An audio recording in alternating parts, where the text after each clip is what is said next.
विद्यार्थी मित्रों, स्वस्तिक शैक्षणिक संकुल पालनपुर थी भरत पटेलना नमस्कार।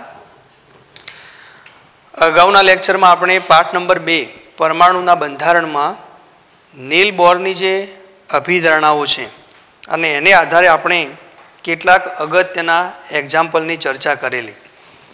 हवे एवा ज केटलाक आपणे एक्जाम्पल आजे पण गणवाना थाय छे के जे नीटनी परीक्षा और जेईई परीक्षा माटे बहु ज अगत्यना छे।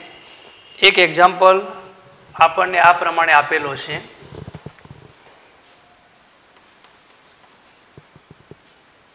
लाइमन अने बामर श्रेणी माटे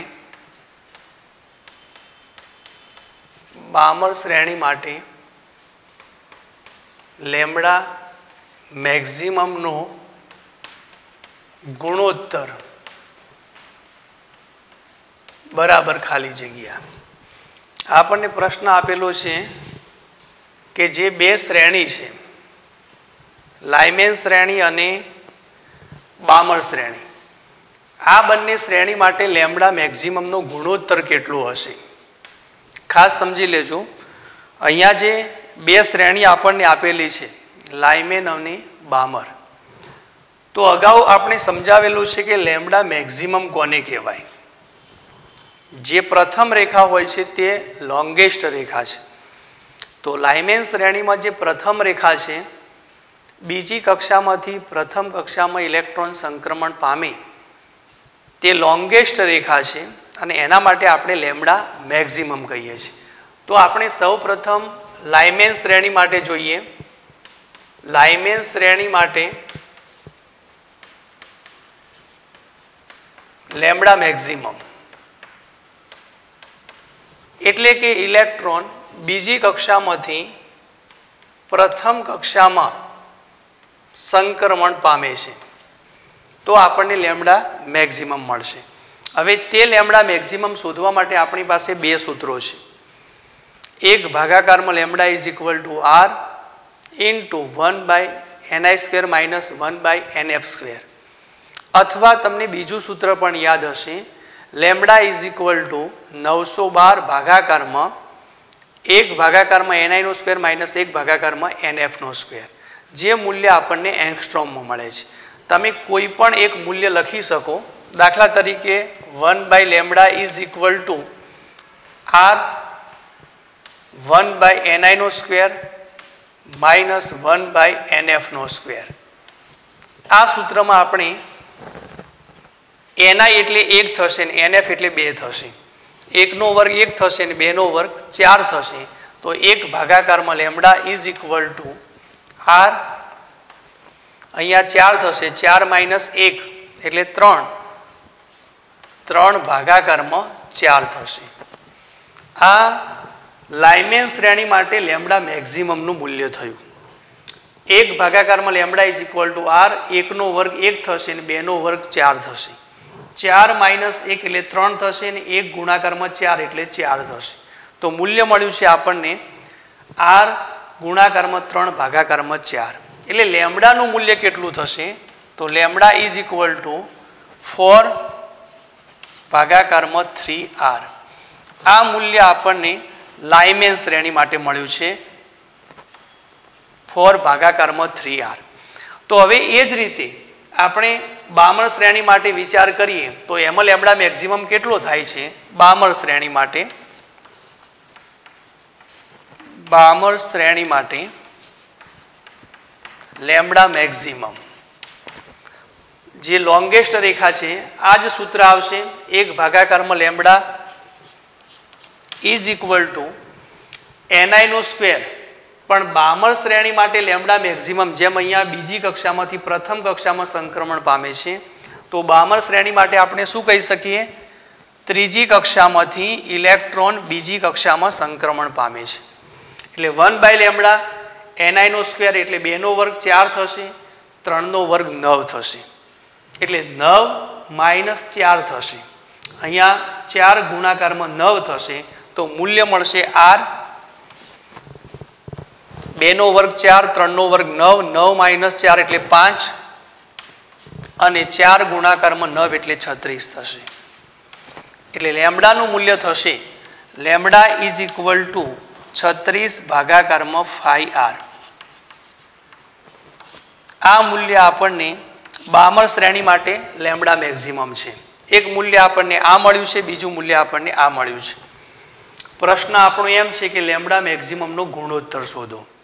આ બંનેનો ગુણોત્તર આપણે શોધવાનો થાય છે.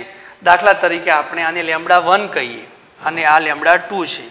તો આપણે જે મૂલ્ય શોધવાનું છે લેમ્ડા 1 ભાગાકારમાં લેમ્ડા 2 ઇઝ ઇક્વલ ટુ આપણને મૂલ્ય કેટલું મળે છે 3r ગુણાકારમાં 5r ભાગાકારમાં 36. આ નીકળી જશે, અહીંયા 9 થશે. તો ઇઝ ઇક્વલ ટુ બંનેના ગુણોત્તરનું મૂલ્ય થાય છે 5 ભાગાકારમાં 27. આ મૂલ્ય લાઇમેન શ્રેણી અને બામણ શ્રેણી બંને માટે લેમ્ડા મેક્સિમમનો ગુણોત્તર થશે. વિદ્યાર્થી મિત્રો ખાસ સમજી લેજો, આ તો મેં તમને પ્રથમ 2 શ્રેણી લખીને આપેલી છે. આ રીતે ઘણા બધા પ્રશ્નો આવી શકે. લાઇમેન શ્રેણી અને પાસવન શ્રેણી બંને માટે લેમ્ડા મેક્સિમમનો ગુણોત્તર શોધો. આપણે માત્ર એટલું જ યાદ રાખવાનું છે કે લાઇમેન શ્રેણી માટે લેમ્ડા મેક્સિમમ એટલે બીજી રેખામાંથી પ્રથમ રેખામાં ઇલેક્ટ્રોન સંક્રમણ પામે છે. એવી જ રીતે ક્રમશઃ બામણ શ્રેણી માટે ત્રીજી કક્ષામાંથી બીજી કક્ષામાં ઇલેક્ટ્રોન સંક્રમણ પામે છે. એ જ પ્રમાણે પાસવન હોય તો ચોથી કક્ષામાંથી ત્રીજી કક્ષામાં, બ્રેકેટ હોય તો 5મી કક્ષામાંથી ચોથી કક્ષામાં, અને એ રીતે ફૂંડ હોય તો 6ઠ્ઠી કક્ષામાંથી 5મી કક્ષામાં. લાઇમેન, બામર, પાસવન, બ્રેકેટ અને ફૂંડ. બરાબર. એ રીતે દરેક માટે આપણે લેમ્ડા મેક્સિમમની ગણતરી કરી શકીએ અને તેના આધારે લેમ્ડા મેક્સિમમનો ગુણોત્તર પણ તમે શોધી શકો. ત્યાર પછી બીજો એક્ઝામ્પલ છે, એ પણ બહુ જ અગત્યનો છે. Li+2 લિથિયમ પ્લસ 2 આયન માટે કોઈ 2 બોરની કક્ષાઓની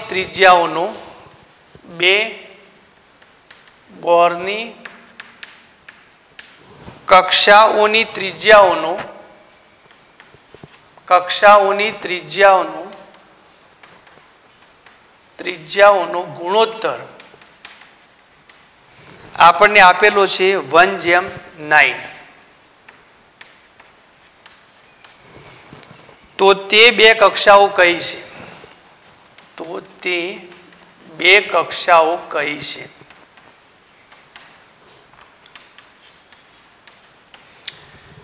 અહીંયા ખાસ સમજી લો કે બંને બોર કક્ષાઓની ત્રિજ્યાઓનો ગુણોત્તર છે એ 1:9 છે.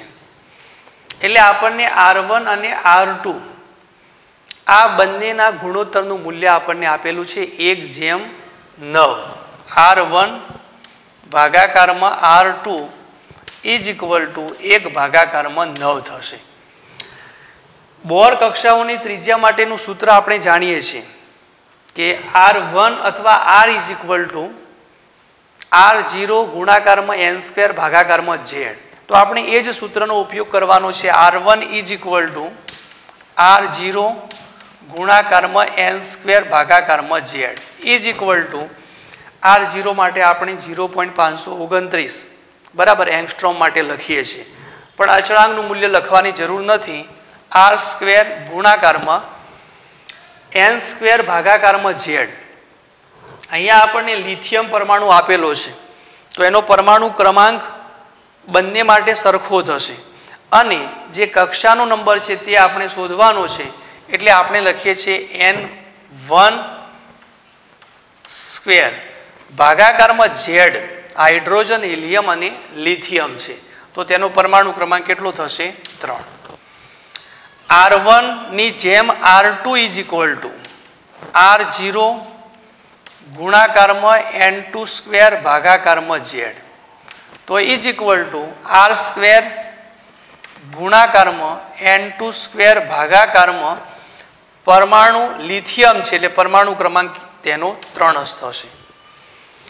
આ બંનેનો ગુણોત્તર આપણે જાણીએ છીએ R1 ભાગાકારમાં R2 ઇઝ ઇક્વલ ટુ 1 ભાગાકારમાં 9. તો આપણે એ જ કિંમત મૂકીએ R1 ભાગાકારમાં બંનેનો ગુણોત્તર લઈએ R2 is equal two R0 ગુણાકારમાં N1 સ્ક્વેર ભાગાકારમાં Z.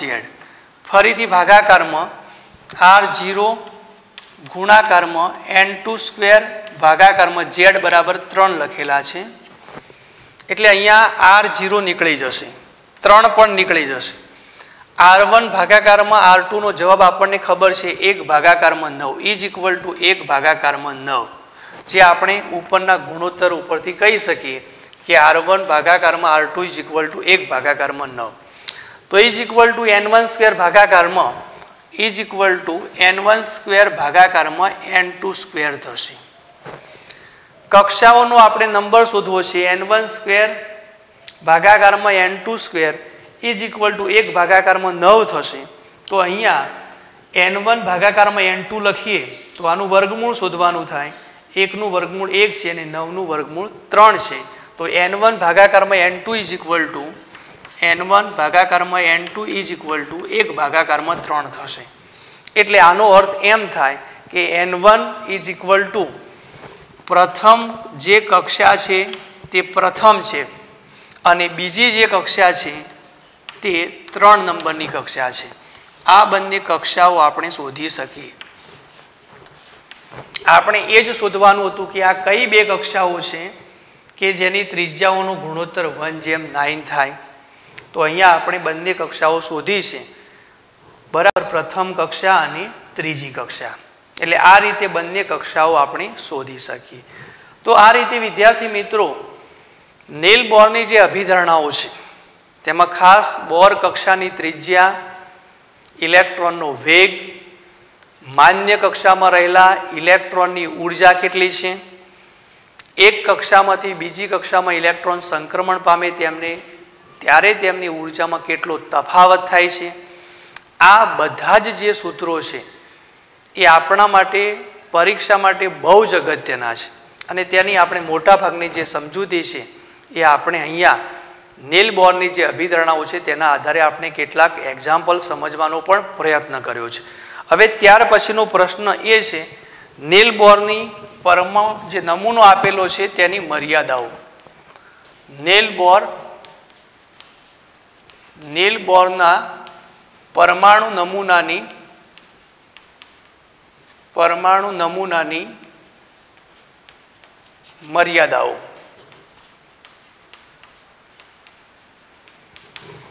જો આ પ્રશ્ન પણ પરીક્ષા માટે અગત્યનો છે. જ્યારે આપણે થિયરીમાં ભણતા હોઈએ ત્યારે નેલ બોરના પરમાણુ નમૂનાની મર્યાદાઓ જણાવો એવા પ્રકારનો પ્રશ્ન આવતો હોય છે. આપણે અગાઉ પણ સમજેલા છીએ કે સૌ પ્રથમ પરમાણુ નમૂનામાં થોમ્સનનો પરમાણુ નમૂનો, તેની મર્યાદાઓ દૂર કરવા માટે રુથરફોર્ડનો પરમાણુ નમૂનો, રુથરફોર્ડના પરમાણુ નમૂનાની મર્યાદાઓ દૂર કરવા માટે આપણે નેલ બોરનો પરમાણુ નમૂનો એનો આપણે અભ્યાસ કર્યો છે.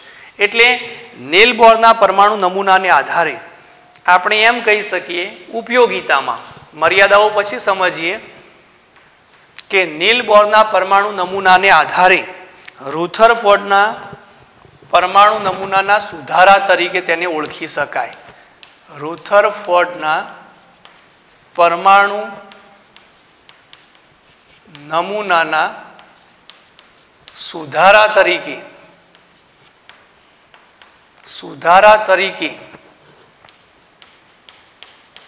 નેલ બોરનો પરમાણુ નમૂનો ઓળખી શકાય. કારણ કે રુથરફોર્ડના પરમાણુ નમૂનામાં જે મર્યાદાઓ છે તે મર્યાદાઓ નેલ બોરનો જે પરમાણુ નમૂનો છે તે દૂર કરે છે. પછી એમ પણ કહી શકાય કે નેલ બોરનો જે પરમાણુ નમૂનો છે તેના આધારે પરમાણુની સ્થાયીતા, પરમાણુ અથવા આયનની, પરમાણુ એટલે હાઇડ્રોજન, પરમાણુ અથવા આયન જેમાં એક જ ઇલેક્ટ્રોન હોય, ખાસ સમજી લેજો, હિલિયમ +1 lithium +2 બેરિલિયમ +3 આ આયનની સ્થિરતા અથવા સ્થાયીતા સમજાવી શકાય છે. નીલ બોરનો પરમાણુ નમૂનો એ પરમાણુ એટલે કે હાઇડ્રોજન પરમાણુ અથવા આયન એટલે કે હિલિયમ +1 લિથિયમ +2 અને બેરિલિયમ +3 કે જેમાં એક જ ઇલેક્ટ્રોન હોય આવા આયનની સ્થાયીતા નીલ બોરનો પરમાણુ નમૂનો સમજાવી શકે છે. અને કઈક અંશે ઇલેક્ટ્રોનની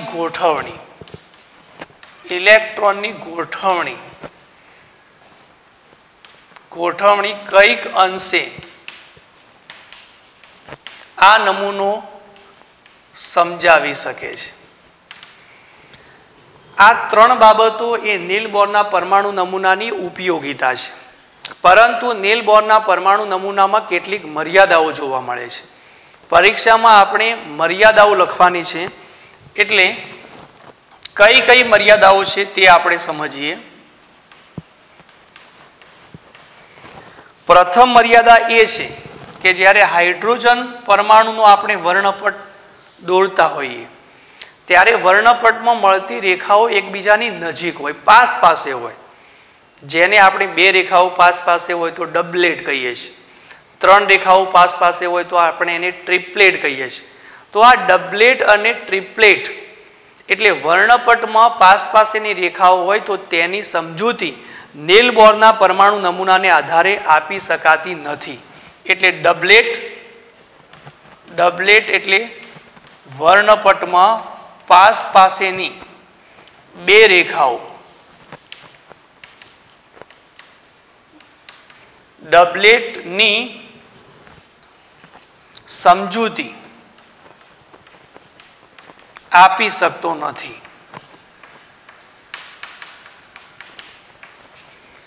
ફરીથી સમજી લેજો કે જ્યારે આપણે હાઇડ્રોજન પરમાણુનો વર્ણપટ લઈએ અને એ વર્ણપટમાં પાસે બે રેખાઓ હોય અથવા પાસે ત્રણ રેખાઓ હોય તો એ ડબલેટ કે ટ્રિપલેટની નીલ બોરના પરમાણુ નમૂનાને આધારે તેની સમજૂતી આપી શકાતી નથી. બીજી મર્યાદા છે, આ પરમાણુ નમૂનો એ માત્ર હાઇડ્રોજન પરમાણુનો જ વર્ણપટ સમજાવી શકે છે. હાઇડ્રોજન સિવાયના અન્ય પરમાણુનો વર્ણપટ આ નમૂનાને આધારે સમજાવી શકાતો નથી. એટલે એમ કહી શકાય હાઇડ્રોજન પરમાણુ સિવાયના અન્ય પરમાણુનો વર્ણપટ સમજાવી શકતો નથી. એના સિવાયનો કોઈ પણ પરમાણુ હોય તો તેનો વર્ણપટ નીલ બોરના પરમાણુ નમૂનાને આધારે સમજાવી શકાતો નથી. માત્ર એમ કહેવાય છે કે જે પ્રણાલીમાં માત્ર એક જ ઇલેક્ટ્રોન હોય એ એક જ ઇલેક્ટ્રોન ધરાવતી પ્રણાલી માટે નીલ બોરનો પરમાણુ નમૂનો સમજાવી શકાય. એક જ ઇલેક્ટ્રોન ધરાવતી પ્રણાલી એટલે આપણે હમણાં સમજેલા H પરમાણુ અથવા આ પ્રકારના આયન હોય તો તેનો વર્ણપટ સમજાવી શકાય. પણ એના સિવાય એક કરતાં વધારે ઇલેક્ટ્રોન હોય તેવી પ્રણાલી માટે નીલ બોરનો પરમાણુ નમૂનો વર્ણપટ સમજાવી શકતો નથી. ત્રીજી બાબત છે જે બહુ જ અગત્યની છે કે વર્ણપટમાં મળતી રેખાઓનું ચુંબકીય ક્ષેત્રની હાજરીમાં વિભાજન થાય. અને ચુંબકીય ક્ષેત્રની હાજરીમાં વિભાજન થાય તો તેને આપણે જીમેન અસર કહીએ છીએ. જીમેન અસર ચુંબકીય ક્ષેત્રની હાજરીમાં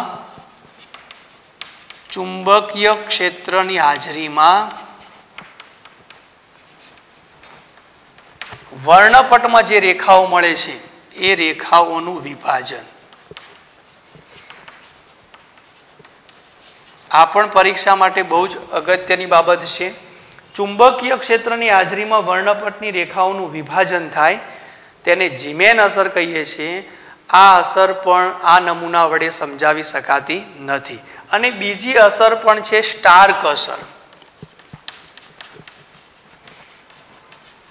સ્ટાર્ક અસર એટલે વિદ્યુતીય ક્ષેત્રમાં, વિદ્યુતીય ક્ષેત્રની હાજરીમાં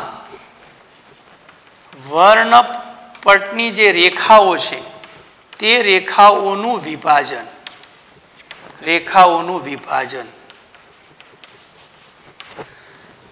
ઝીમેન અસર અને સ્ટાર્ક અસર, આ બંને અસર નેલ બોરના પરમાણુ નમૂના વડે સમજાવી શકાતી નથી.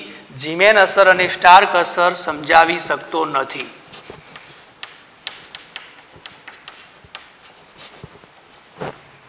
આ પણ જે બંને અસરો છે, આ બંને અસરો નીલ બોરના પરમાણુ નમૂના વડે સમજાવી શકાતી નથી. અને ત્યાર પછી આગળની મર્યાદા છે 4 નંબરની, પરમાણુઓ વચ્ચે રાસાયણિક બંધ, પરમાણુઓ વચ્ચે રાસાયણિક બંધની સમજૂતી નીલ બોરના પરમાણુ નમૂના વડે આપી શકતો નથી. આપણે અગાઉ ભણવાનું થશે વેલેન્સ બોન્ડ થિયરી અને મોલિક્યુલર ઓર્બિટલ થિયરી, સંયોજકતા બંધનવાદ અને આણ્વીય કક્ષકવાદ. તો પરમાણુઓ વચ્ચે જ્યારે રાસાયણિક બંધ આવે ત્યારે પરમાણુમાંથી અણુની રચના થાય છે. આ રાસાયણિક બંધની સમજૂતી નીલ બોરના પરમાણુ નમૂના વડે આપી શકાતી નથી. અને ત્યાર પછી આપણે એમ પણ લખી શકીએ કે દ બ્રોગલી સિદ્ધાંત, દ બ્રોગલી સિદ્ધાંત અને હાઇઝનબર્ગનો સિદ્ધાંત, આ બંને સિદ્ધાંત પણ સિદ્ધાંત સમજાવી શકતો નથી. અહીંયા બે પ્રકારના સિદ્ધાંત આપણે લખેલા છે, દ બ્રોગલી સિદ્ધાંત અને હાઇઝનબર્ગનો અનિશ્ચિતતાનો સિદ્ધાંત. દ બ્રોગલીમાં આપણે સાબિત કરવાનું છે, આના પછી આપણે એ જ ભણવાનું છે કે કોઈ પણ દ્રવ્ય દ્વિપ્રકૃતિ ધરાવે છે. અગાઉ આપણે સમજેલા છીએ કે ફોટોન, પ્રકાશનું વિકિરણ એ તરંગ પ્રકૃતિ અને કણ પ્રકૃતિ ધરાવે છે. એવી જ રીતે દ બ્રોગલી સિદ્ધાંતમાં કોઈ પણ દ્રવ્ય બે પ્રકૃતિ ધરાવે છે, કણ પ્રકૃતિ અને તરંગ પ્રકૃતિ. હાઇઝનબર્ગનો અનિશ્ચિતતાનો સિદ્ધાંત, આ બંને સિદ્ધાંત નીલ બોરના પરમાણુ નમૂના વડે સમજાવી શકતા નથી. એટલે આ રીતે નીલ બોરના પરમાણુ નમૂનાની જે મર્યાદાઓ છે એ મર્યાદાઓ આપણે સમજાવી શકીએ. અને પરીક્ષા માટે આ પ્રશ્ન પણ બહુ જ અગત્યનો છે, નીલ બોરના પરમાણુ નમૂનાની મર્યાદાઓ જણાવો. હવે ત્યાર પછી આપણે એક બીજો પણ અગત્યનો પ્રશ્ન છે દ બ્રોગલી સિદ્ધાંત. દ બ્રોગલી સિદ્ધાંત.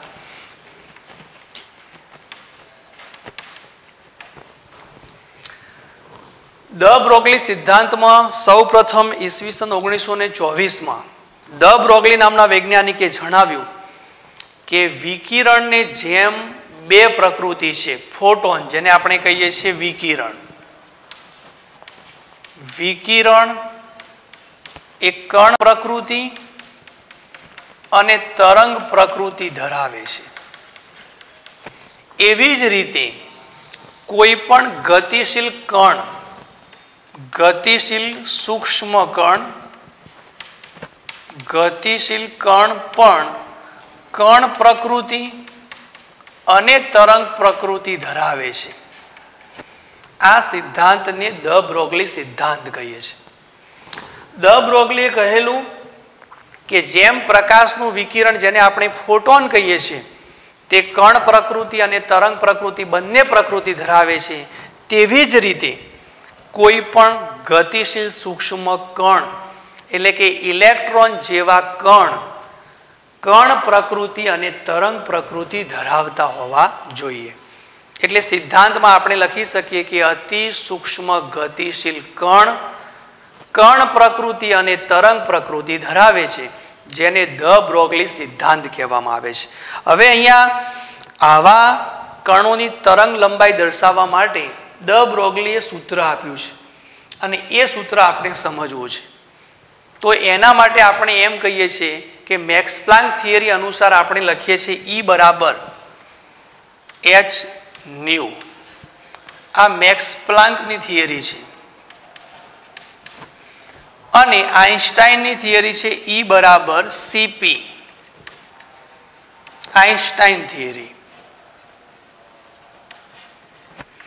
તો હવે આ બંને જે થિયરીમાં જે ફોટોનની ઉર્જા છે અને એના માટે આપણે તરંગ લંબાઈ નક્કી કરવી છે. આમ તો E બરાબર mc² એ પ્રકારનું સૂત્ર પણ આઇન્સ્ટાઈને આપેલું છે. E બરાબર mc². h ન્યુ અને cp આ બંનેને આપણે સરખાવવાનો પ્રયત્ન કરીએ તો શું થાય છે? h new is equal two new એટલે c પ્રતિ લેમ્ડા, h c પ્રતિ લેમ્ડા ઇઝ ઇક્વલ ટુ આ બંને સરખા થાય છે ફોટોનની ઉર્જા માટે cp. તો અહીંયા c દૂર થઈ જશે તો p is equal to h ભાગાકારમાં લેમ્ડા થશે અને lambda is equal to h ભાગાકારમાં p થશે. દ બ્રોગલીએ અતિ સૂક્ષ્મ કણની જે તરંગ લંબાઈ છે એના માટે આ સૂત્ર આપ્યું છે લેમ્ડા બરાબર h ભાગાકારમાં p. p એટલે ફોટોનનું વેગમાન છે અને ફોટોનનું વેગમાન હોય તો p બરાબર m ગુણાકારમાં v થશે અને ફોટોનના વેગ માટે આપણે શું લખીએ છીએ? m ગુણાકારમાં c. ફોટોનનું વેગમાન p બરાબર m ગુણાકારમાં c થાય છે. m એટલે ફોટોનનું દળ અને c એટલે ફોટોનનો વેગ, જે આપણે જાણીએ છીએ 3 ગુણાકારમાં 10⁸ મીટર પ્રતિ સેકન્ડ. જો અહીંયા ફોટોન હોય તો એટલે lambda is equal to h ભાગાકારમાં p થશે. એટલે આ જે સૂત્ર છે જેને આપણે દ બ્રોગલીનો જે સિદ્ધાંત છે એમાં તરંગ લંબાઈ શોધવા માટેનું સૂત્ર થશે. અથવા તમે આ જે સૂત્ર છે એની સાથે સરખાવવાનો પ્રયત્ન કરો E બરાબર mc². તો તેમાં પણ આપણને સૂત્ર આ જ પ્રકારનું મળશે. E બરાબર mc² ઇઝ ઇક્વલ ટુ આ આઇન્સ્ટાઈને આપેલું છે. મેક્સ પ્લાન્ક સાથે સરખાવવાનો પ્રયત્ન કરીએ તો એમાં પણ સૂત્ર એ જ પ્રકારનું થાય છે. h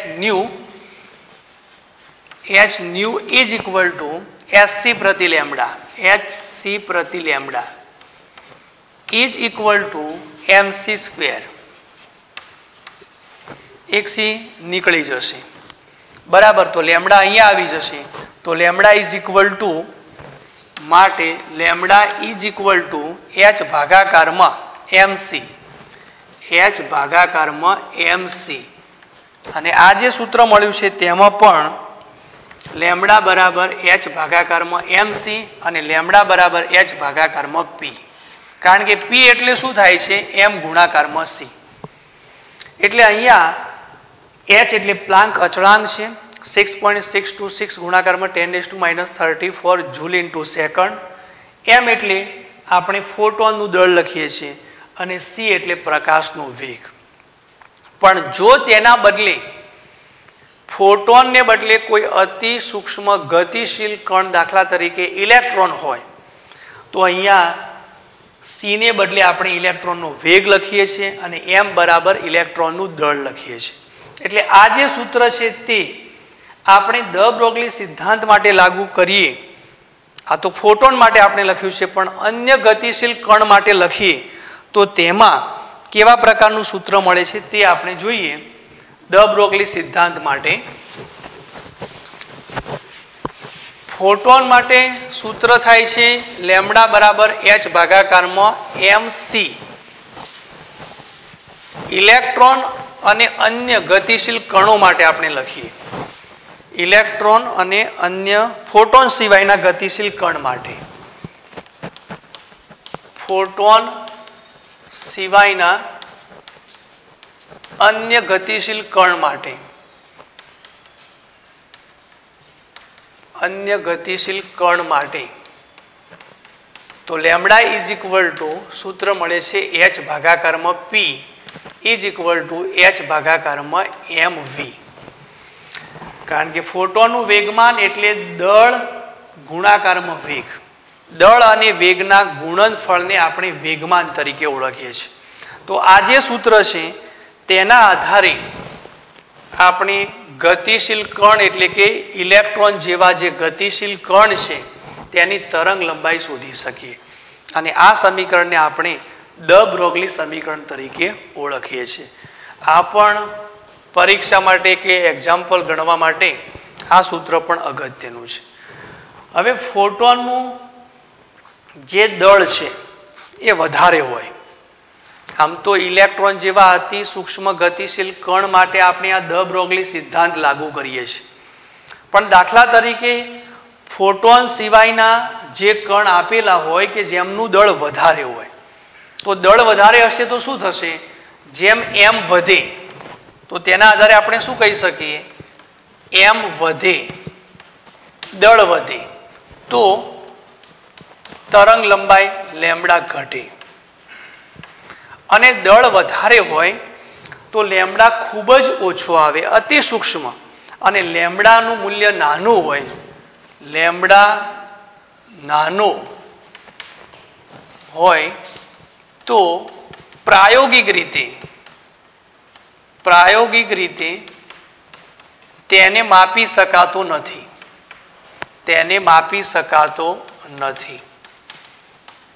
એનો અર્થ એમ થાય કે વધારે દળ ધરાવતા પદાર્થો માટે ડ બ્રોગલી સમીકરણ લાગુ કરી શકાય નહીં.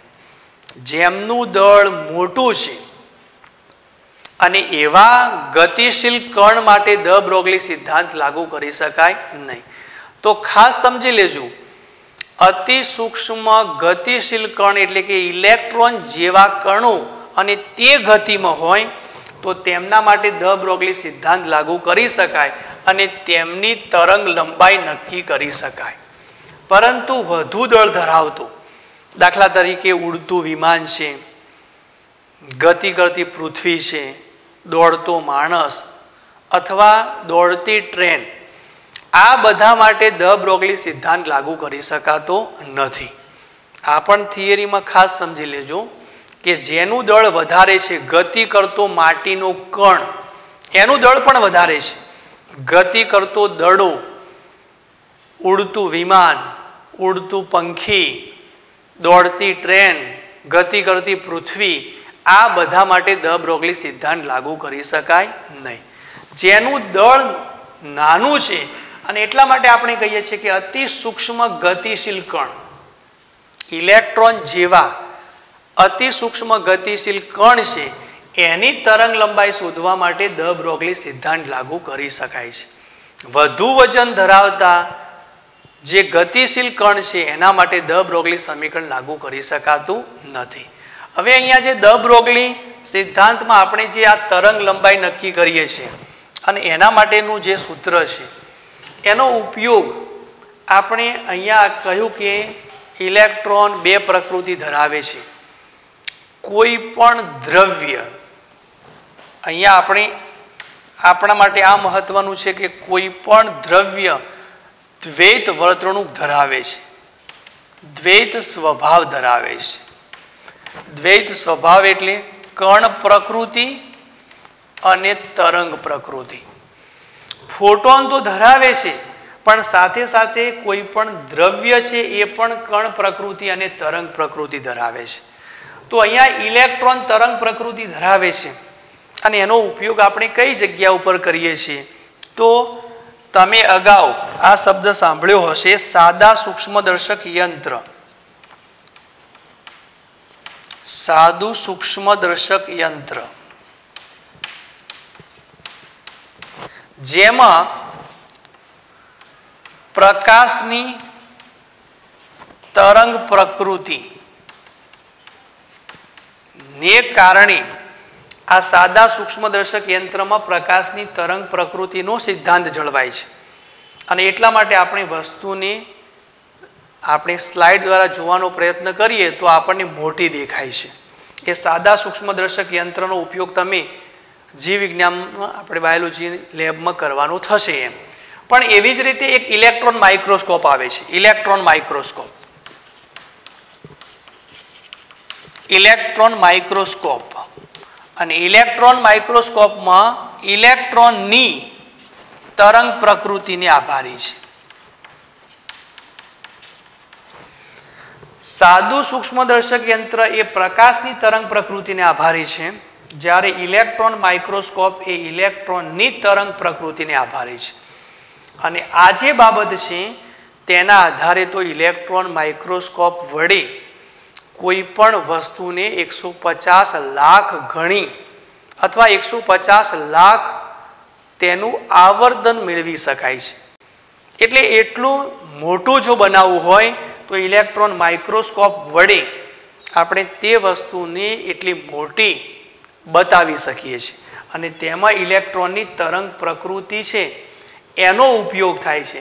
એટલે આ જે બે બાબતો છે કે સાદું સૂક્ષ્મદર્શક યંત્ર છે તેમાં પ્રકાશની તરંગ પ્રકૃતિ અને ઇલેક્ટ્રોન માઇક્રોસ્કોપ છે તેમાં ઇલેક્ટ્રોનની તરંગ પ્રકૃતિ, આ બંનેની તરંગ પ્રકૃતિનો અહીંયા ઉપયોગ થાય છે. અને ઇલેક્ટ્રોન માઇક્રોસ્કોપ વડે આપણે વસ્તુને અનેક ગણી, કોઈ પણ કણ છે તેને અનેક ગણો મોટો જોવાનો પ્રયત્ન કરવો હોય તો ઇલેક્ટ્રોન માઇક્રોસ્કોપ વડે આપણે એ કરી શકીએ છીએ. બરાબર. અહીંયા આપણે જે દ બ્રોગલી સિદ્ધાંત છે એ દ બ્રોગલી સિદ્ધાંતમાં આ સમીકરણને આધારે આપણે કહ્યું કે જેમ દળ વધે તેમ લેમ્બડા ઘટે છે. એટલે વધુ વજન ધરાવતા કણ માટે આ સિદ્ધાંત ઉપયોગી નથી. આ એની એક મર્યાદા કહેવાય. અને ઉપયોગિતામાં આપણે કહી શકીએ કે આ જે બંને સૂક્ષ્મદર્શક યંત્ર અને ઇલેક્ટ્રોન માઇક્રોસ્કોપ છે, ખાસ કરીને ઇલેક્ટ્રોન માઇક્રોસ્કોપમાં ઇલેક્ટ્રોનની તરંગ પ્રકૃતિ આભારી છે. એટલે આપણે દ બ્રોગલી સિદ્ધાંતમાં એ જ સાબિત કર્યું છે કે કોઈ પણ દ્રવ્ય દ્વૈત વર્તણૂક ધરાવે છે. બે પ્રકારની પ્રકૃતિ ધરાવે છે, કણ પ્રકૃતિ અને તરંગ પ્રકૃતિ. પ્રકાશ એટલે કે ફોટોન એ બે પ્રકૃતિ ધરાવે છે, એનો આપણે અભ્યાસ અગાઉ કર્યો છે. કણ પ્રકૃતિ અને તરંગ પ્રકૃતિ. તમને યાદ હોય તો ફોટો ઇલેક્ટ્રિક અસર હતી, કાળા પદાર્થમાંથી ઉત્સર્જિત થતા વિકિરણનો અભ્યાસ હતો, વિવર્તન અને વ્યતિકરણ જેવી ઘટનાઓ હતી. અને આ જે બાબત છે એમાં ઈસવીસન 1927માં ડેવિસન અને ગાર્મર આ બે વૈજ્ઞાનિકો છે એ નિકલ ધાતુ માટે, નિકલ ધાતુમાંથી જે ઇલેક્ટ્રોન છૂટા પડે છે એમાં પણ આ પ્રકારની બે પ્રકૃતિ ધરાવે છે, કણ પ્રકૃતિ અને તરંગ પ્રકૃતિ. એનો અભ્યાસ એમને કરી અને બતાવ્યું છે, સમજાવ્યું છે કે દ બ્રોગલીના સિદ્ધાંત પ્રમાણે કોઈ પણ અતિ સૂક્ષ્મ ગતિશીલ કણ તરંગ અને કણ પ્રકૃતિ ધરાવે છે. અહીંયા આપણને જે સૂત્ર મળ્યું છે લેમ્બડા બરાબર h ભાગાકારમાં p અથવા h ભાગાકારમાં mv, અને એના આધારે આપણને કેટલાક એક્ઝામ્પલ પણ આપેલા છે. જોઈએ આપણે 0.2 kg 0.2 કિલોગ્રામ દળ ધરાવતો એક દડો 10 મીટર પ્રતિ સેકન્ડના વેગથી 10 મીટર પ્રતિ સેકન્ડના વેગથી ગતિ કરે છે તો તેની તરંગ લંબાઈ ગણો. અને જે જવાબ મળે છે તેનું અર્થઘટન કરો. આપણી પાસે સૂત્ર છે લેમ્બડા બરાબર h ભાગાકારમાં mv. h એટલે પ્લાન્ક અચળાંક 6.626 ગુણાકારમાં 10⁻⁻34 જૂલ ઇન્ટુ સેકન્ડ. m એટલે ઇલેક્ટ્રોનનું દળ. અહીંયા આપણને ઇલેક્ટ્રોનને બદલે એક દડો આપેલો છે જેનું દળ છે 0.2 કિલોગ્રામ. અને v એટલે વેગ 10 મીટર પ્રતિ સેકન્ડ. વિદ્યાર્થી મિત્રો ખાસ યાદ રાખજો કે જે કણ આપેલો હોય તેનું દળ આપણે કિલોગ્રામમાં લખવાનું છે MKS પદ્ધતિમાં, અને v એ વેગ છે MKS પદ્ધતિમાં તેનું મૂલ્ય મીટર પ્રતિ સેકન્ડમાં લખવાનું થાય છે. જો તમને દળ ગ્રામમાં કે મિલીગ્રામમાં આપેલું હોય તો તેનું કિલોગ્રામમાં કન્વર્ઝન કરવાનું છે. સેન્ટીમીટર પ્રતિ સેકન્ડમાં વેગ આપેલો હોય તો તેનું મીટર પ્રતિ સેકન્ડમાં કન્વર્ઝન કરવાનું થાય છે. તો અહીંયા આપણને મૂલ્ય કેટલું મળશે? અહીંયા 2 થશે. તો ઇઝ ઇક્વલ ટુ 6.626 ભાગાકારમાં 2 એટલે 3.3 થશે. ગુણાકારમાં 10⁻⁴ તરંગ લંબાઈ છે એટલે એનું મૂલ્ય લેમ્ડા બરાબર મીટરમાં થશે. એંગસ્ટ્રોમમાં આપણે ગણીએ તો 10⁻10 1 મીટરના એંગસ્ટ્રોમ 10⁻10 છે એટલે 3.3 ગુણાકારમાં 10⁻24 એંગસ્ટ્રોમ મૂલ્ય મળશે. હવે આપણને કહ્યું છે કે જવાબનું અર્થઘટન કરો. આ તરંગ લંબાઈનું મૂલ્ય અતિ સૂક્ષ્મ છે. પ્રાયોગિક રીતે આ તરંગ લંબાઈ માપી શકાતી નથી. એટલે કહી શકાય કે દ બ્રોગલી સિદ્ધાંત આજે આપણને કણ એટલે કે જે દડો આપેલો છે તેના માટે લાગુ કરી શકાય નહીં. દળ વધારે હોય તો તરંગ લંબાઈ અતિ સૂક્ષ્મ આવે છે, જેને પ્રાયોગિક રીતે માપી શકાતી નથી. માટે દ બ્રોગલી સિદ્ધાંત અહીંયા લાગુ પાડી શકાય નહીં. બીજો એક્ઝામ્પલ જોઈએ. એમાં આ પ્રમાણે આપેલું છે ઇલેક્ટ્રોનનો વેગ 10⁸ સેન્ટીમીટર પ્રતિ સેકન્ડ છે. સેન્ટીમીટર પ્રતિ સેકન્ડ છે. તો આ ઇલેક્ટ્રોન સાથે સંકળાયેલ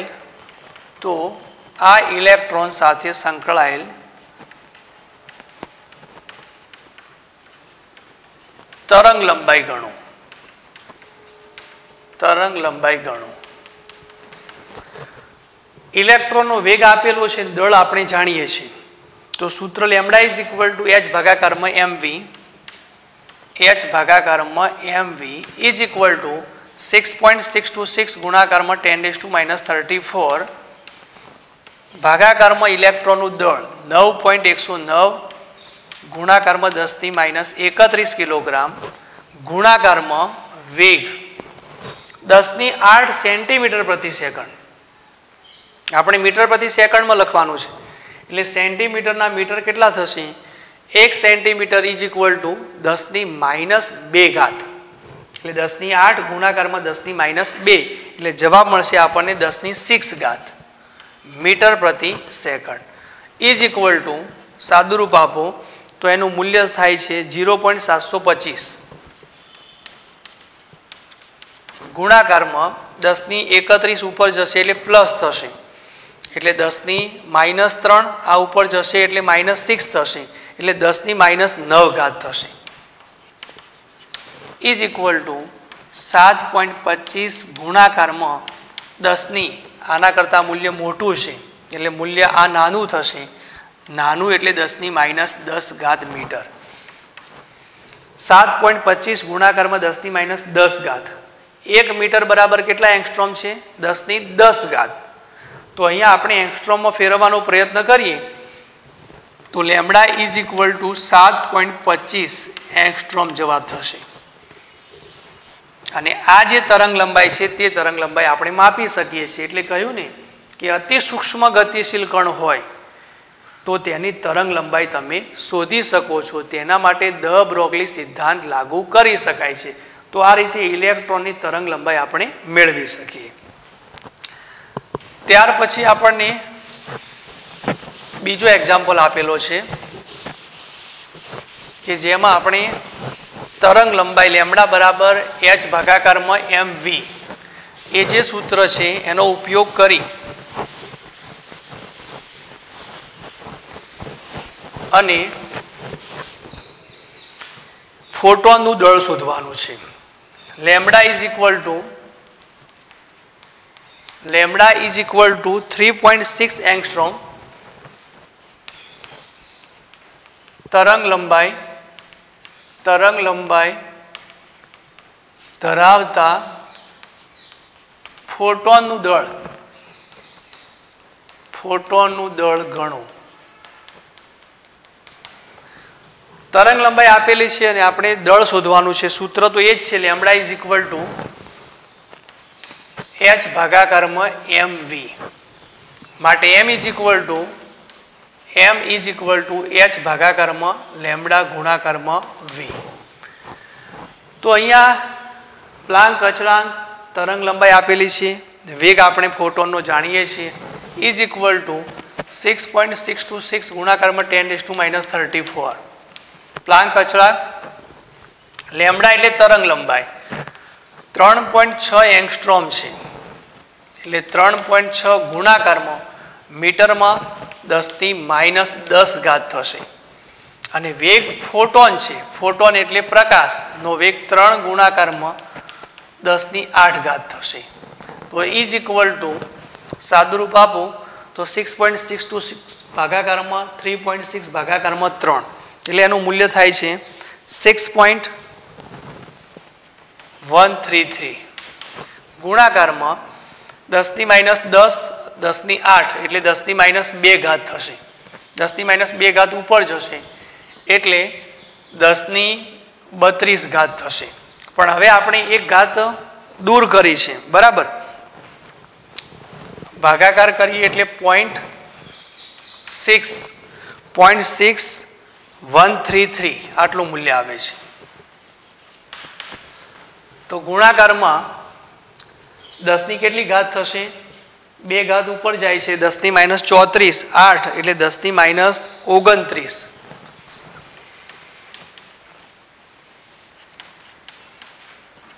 આટલું મૂલ્ય આવે છે. એટલે ઇઝ ઇક્વલ ટુ 6.133 10⁻10 અને 8 છે, એટલે 2 ઘાત -2 ઘાત એટલે ઉપર જશે, +2 ઘાત એટલે અહીંયા 32 થશે, 32. તો હવે મૂલ્ય કેટલું વધે છે? 6.133 ગુણાકારમાં 10⁻². અહીંયા આપણે મૂલ્ય મોટું લખ્યું છે એટલે નાનું થશે. આ પ્રમાણે જે ફોટોન છે તેનું દળ 6.133 ગુણાકારમાં 10⁻33 કિલોગ્રામ થશે. હવે તેનું તમે ગ્રામમાં લખવાનો પ્રયત્ન કરો તો 1 કિલોગ્રામના ગ્રામ કેટલા થાય છે? 1000. એટલે આપણે 10⁻³ વડે ગુણાકાર કરીએ એટલે આનું સાદુરૂપ આ પ્રમાણે થશે. 6.626 ગુણાકારમાં એટલે આ અને આનો ભાગાકાર કરો તો આટલું મૂલ્ય થાય છે. 10⁻10 એટલે અહીંયા મીટર છે, એંગસ્ટ્રોમ આપણે મીટર કર્યા છે 10⁻10 મીટર પ્રતિ સેકન્ડ 10⁸ મીટર પ્રતિ સેકન્ડ છે, એટલે આ મૂલ્ય 10⁻2 છે, એટલે ઉપર જશે +2 એટલે 10⁻32. આના કરતાં મૂલ્ય કેવું છે? મોટું, એટલે આ મૂલ્ય નાનું થશે, એટલે 10⁻33. એ જ રીતે બીજો એક્ઝામ્પલ આપણને આપેલો છે. એક ઇલેક્ટ્રોનની ગતિ પ્રકાશની ગતિ કરતા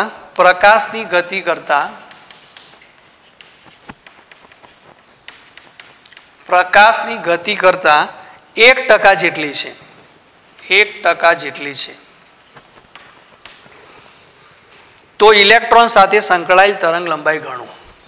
તો ઇલેક્ટ્રોન સાથે સંકળાયેલ તરંગ લંબાઈ ગણો. તરંગ લંબાઈ એટલે લેમ્ડા ગણો. અહીંયા ઇલેક્ટ્રોનની ગતિ એ પ્રકાશની ગતિ કરતા 1% જેટલી છે. એનો અર્થ કે પ્રકાશની ગતિ છે 3 ગુણાકારમાં 10⁸ મીટર પ્રતિ સેકન્ડ. 1%, 100% એટલું મૂલ્ય થાય છે. તો 1% એ કેટલું? તો ગુણાકારમાં 1 ભાગાકારમાં 100 થશે.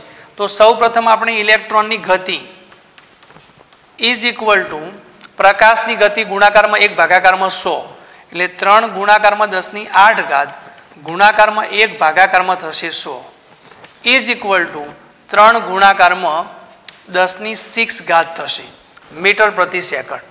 હવે lambda is equal to h ભાગાકારમાં mv ઇઝ ઇક્વલ ટુ 6.626 ગુણાકારમાં 10⁻34 ભાગાકારમાં દળ એટલે ઇલેક્ટ્રોનનું દળ 9.109 ગુણાકારમાં 10⁻31 કિલોગ્રામ ગુણાકારમાં ઇલેક્ટ્રોનનો વેગ 3 ગુણાકારમાં 10⁶ મીટર પ્રતિ સેકન્ડ ઇઝ ઇક્વલ ટુ સાદુરૂપ આપો 6.626 ભાગાકારમાં 9.109 ભાગાકારમાં 3, તો એનું મૂલ્ય થાય છે 0.241.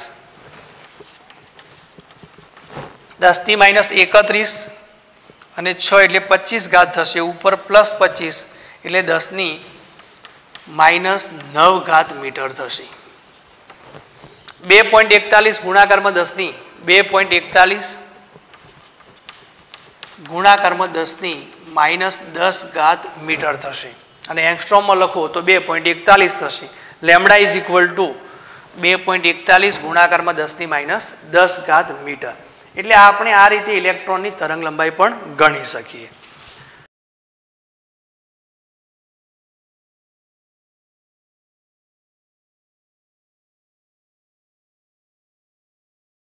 બીજો એક્ઝામ્પલ આપેલો છે 3.131 મિલીગ્રામ. 3.131 મિલીગ્રામ વજન ધરાવતો એક કણ, વજન ધરાવતો એક કણ 2 ગુણાકારમાં 10 - 6 સેન્ટીમીટર પ્રતિ સેકન્ડ જેટલો વેગ ધારણ કરે, જેટલો વેગ ધારણ કરે તો તેની તરંગ લંબાઈ કેટલી થાય?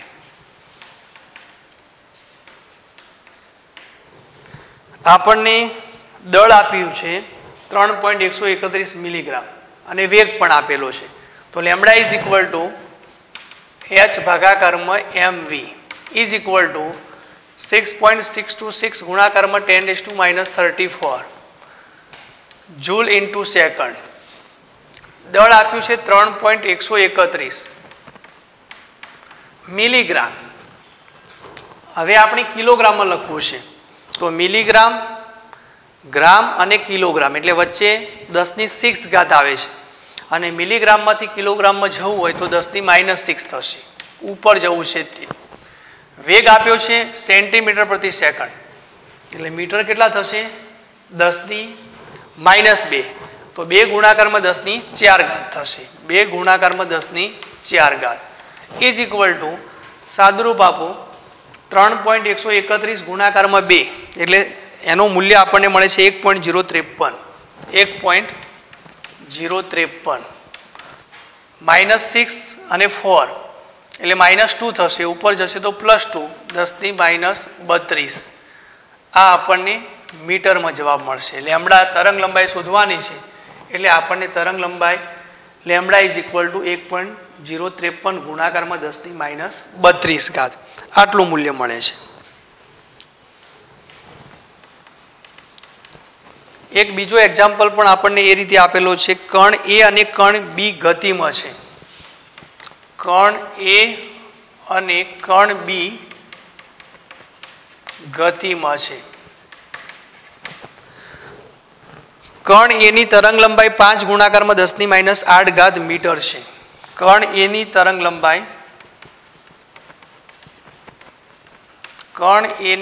લંબાઈ 5 ગુણાકારમાં 10⁻8 ઘાત મીટર છે. કણ બી નું વેગમાન કણ એ કરતા અડધું છે. કણ બી નું વેગમાન કણ એ કરતા અડધું છે. કણ એ કરતા અડધું છે. કણ એ કરતા અડધું છે. તો કણ બી ની તરંગ લંબાઈ કેટલી? તો કણ બી ની તરંગ લંબાઈ કેટલી? તરંગ લંબાઈ કેટલી? અહીંયા આપણને 2 કણ આપેલા છે, તો બંને કણ માટે આપણે લખીએ λ1 પ્રથમ કણ માટે ઇઝ ઇક્વલ ટુ h એટલે અચળાંક છે, બદલાશે નહીં, h ભાગાકારમાં m1 એટલે આપણને વેગમાન જ આપી દીધું છે એટલે p1. λ2 is equal to h ભાગાકારમાં p2. તો અહીંયા આપણને તરંગ લંબાઈ λ1 આપેલી છે. p1 એટલે કણ એ નું વેગમાન, અને કણ બી નું વેગમાન એ કણ એ કરતા અડધું છે, તો p2 બરાબર શું થશે? p2 ઇઝ ઇક્વલ ટુ અડધું P1 ભાગાકારમાં 2 થશે. હવે આ બંનેનો ગુણોત્તર આપણે લઈએ λ1 ભાગાકારમાં λ2 ઇઝ ઇક્વલ ટુ H ભાગાકારમાં P1 ગુણાકારમાં P2 ભાગાકારમાં H થશે, નીકળી જશે. P2 બરાબર આપણે શું લખી શકીએ? P1 ભાગાકારમાં 2, તો ઇઝ ઇક્વલ ટુ P1 ભાગાકારમાં 2 ગુણાકારમાં P1. આ પણ ઉડી જશે. તો λ1 ભાગાકારમાં λ2 ઇઝ ઇક્વલ ટુ જવાબ મળે 1 ભાગાકારમાં 2. તો λ2 આપણે શોધવાનો છે. તો λ2 ઇઝ ઇક્વલ ટુ શું થશે? λ2 અહીંયા મૂકી દો, 2 અહીંયા આવી જશે. λ2 ઇઝ ઇક્વલ ટુ 2 ગુણાકારમાં λ1 ઇઝ ઇક્વલ ટુ 2 ગુણાકારમાં λ1 આપેલો છે 5 ગુણાકારમાં 10⁻8. તો ઇઝ ઇક્વલ ટુ 5 નું 10 એટલે 1 ગુણાકારમાં 10⁻7 મીટર થશે λ2. λ2 ઇઝ ઇક્વલ ટુ 1 ગુણાકારમાં 10⁻7 મીટર. એટલે આપણે એમ કહી શકીએ, જો કણ બી નું વેગમાન કણ એ કરતા અડધું હોય, વેગમાન અડધું હોય P1 અને P2, તો તેની તરંગ લંબાઈ બમણી થશે. કણ એ કરતા કણ બી ની તરંગ લંબાઈ બમણી થશે. જો વેગમાન અડધું હોય તો તરંગ લંબાઈ બમણી થાય છે. એટલે આ જે સંબંધ છે એકબીજાનો વ્યસ્ત છે. હવે એ જ રીતે એક બીજું એક્ઝામ્પલ જોઈ લઈએ.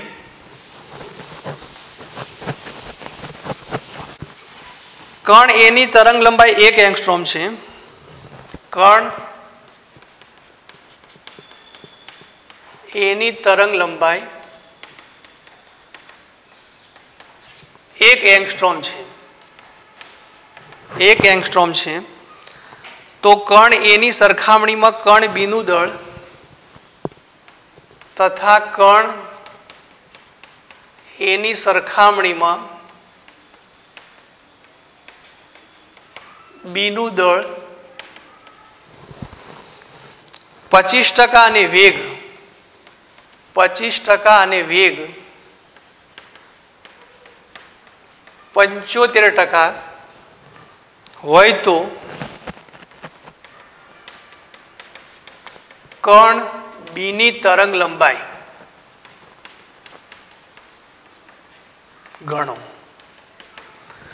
અહીંયા વિદ્યાર્થી મિત્રો આપણને કણ બી માટે દળ અને વેગ એની સરખામણીમાં 25% અને 75% છે. દાખલા તરીકે આપણે આના માટે λ1 કહીએ તો λ1 ઇઝ ઇક્વલ ટુ H ભાગાકારમાં m1 v1 થશે. આના માટે λ2 ઇઝ ઇક્વલ ટુ H ભાગાકારમાં m2 v2 થશે.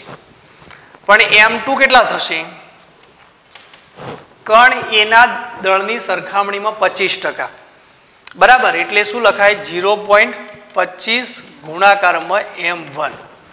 અને v2 કણ બી ની સરખામણીમાં વેગ 75%, એટલે 0.75 ગુણાકારમાં v1. હવે આ બંને મૂલ્યો અહીંયા આપણે મૂકી દઈએ અને બંનેનો ગુણોત્તર લઈએ. λ1 ભાગાકારમાં λ2 ઇઝ ઇક્વલ ટુ H ભાગાકારમાં m1 v1 ગુણાકારમાં આ ઉપર જશે m2 v2 ભાગાકારમાં H. આ નીકળી જશે. m2 અને v2 ના મૂલ્ય આપણે ઉપરથી લખી લઈએ તો 0.25 m1 ગુણાકારમાં 0.75 v1 ભાગાકારમાં m1 અને v1 આ ઉડી જશે. v1 પણ ઉડી જશે. 0.25 ગુણાકારમાં 0.75 તો λ1 ભાગાકારમાં λ2 ઇઝ ઇક્વલ ટુ બંનેના ગુણોત્તરનું મૂલ્ય મળે છે આપણને. ગુણાકાર કરવાથી λ1 ભાગાકારમાં λ2 બરાબર 0.25 એટલે 1 ભાગાકારમાં 4 છે અને 0.75 એટલે 3 ભાગાકારમાં 4 થશે, બરાબર. એટલે નીચે ગુણાકાર થશે, બરાબર. 1 ભાગાકારમાં 3 ગુણાકારમાં 3 ભાગાકારમાં 4 એટલે જવાબ મળશે આપણને 3 ભાગાકારમાં 16. λ1 ભાગાકારમાં λ2 ઇઝ ઇક્વલ ટુ 3 ભાગાકારમાં 16 આપણને મૂલ્ય આપેલું છે તરંગ લંબાઈનું. λ1 બરાબર 1 એંગસ્ટ્રોમ છે તો એ મૂલ્ય આપણે લખી લઈએ તો લેમડા 2 બરાબર કેટલા થશે? લેમડા 2 ઇઝ ઇક્વલ ટુ અહીંયા મૂકી દઈએ એટલે 16 ગુણાકારમાં 1 ભાગાકારમાં 3 થશે. અથવા આ બંને આપણે મૂલ્ય એમ જ રાખીએ 0.25 ગુણાકારમાં 0.75 તો અહીંયા 1 ભાગાકારમાં 0.25 ગુણાકારમાં 0.75 તો lambda 2 is equal two 5.33 angstrom. કણ બીની તરંગ લંબાઈનું મૂલ્ય 5.33 એંગસ્ટ્રોમ થાય છે. તો વિદ્યાર્થી મિત્રો, આ રીતે આપણે ડ બ્રોગલી સિદ્ધાંત અને તેને અનુરૂપ એક્ઝામ્પલ આપણે આજે કેટલાક ગણ્યા છે. હવે ત્યાર પછી આપણે હાઇઝનબર્ગનો અનિશ્ચિતતાનો જે સિદ્ધાંત છે એ આવતા લેક્ચરમાં ભણીશું.